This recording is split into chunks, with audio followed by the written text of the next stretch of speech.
Hello everyone, আসসালামু আলাইকুম। গত 7 ফেব্রুয়ারি শুক্রবারে আমরা গিয়েছিলাম জাতীয় শিল্পকলা একাডেমিতে জাতীয় পিঠা উৎসবে। শিল্পকলা একাডেমির এই পিঠা উৎসবে এবারই প্রথমবার আমাদের যাওয়া হয়েছে। তো পিঠা উৎসবের বাইরেই ফুল সেল করছিল এখানে। আর সেই দিনটা শুক্রবার হওয়াতে এত পরিমাণে মানুষের ভিড় ছিল বলার মতো না। আমরা গিয়েছিলাম বিকেল বেলা, যার কারণে এই টাইমটাতে একটু ফাঁকা ছিল, কিন্তু সন্ধ্যার টাইমটাতে অতিরিক্ত ভিড় ছিল, মানে দাঁড়ানোর মতো আর পরিস্থিতি ছিল না।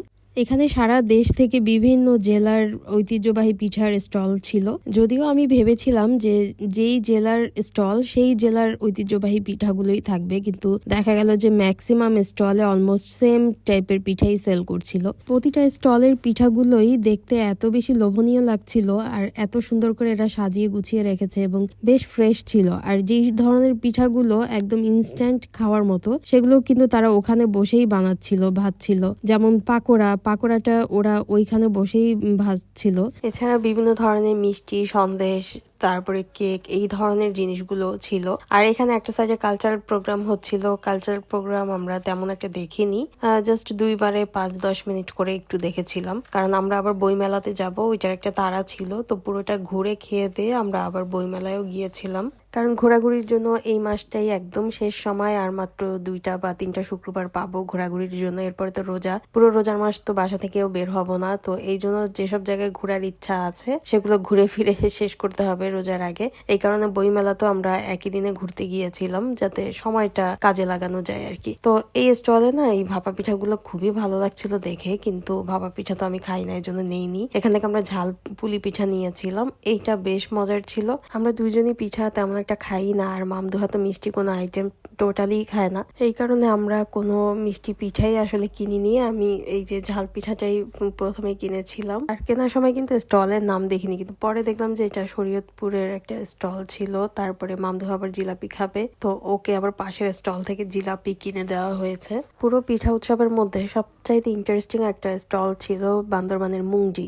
একটা স্টলে মুংজি সেল করছিল। এইটার সামনেই এত বেশি ভিড় ছিল, আমি যদিও টেস্ট করিনি, কারণ আমার কেন যেন মানে ভালো লাগছিল না।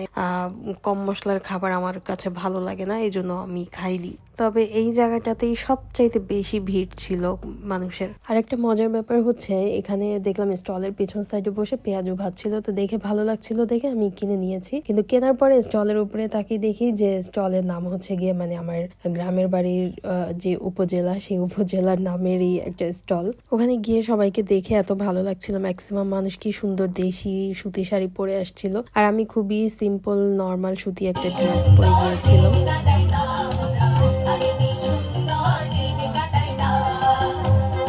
পুরো পিঠা উৎসব ঘুরে দেখা শেষ করে এবং পিঠা খেয়ে আমরা শেষে কালচারাল প্রোগ্রাম দেখার জন্য এখানে দাঁড়িয়েছিলাম। বেশ অনেকক্ষণ দাঁড়িয়ে আমরা প্রোগ্রাম দেখেছি।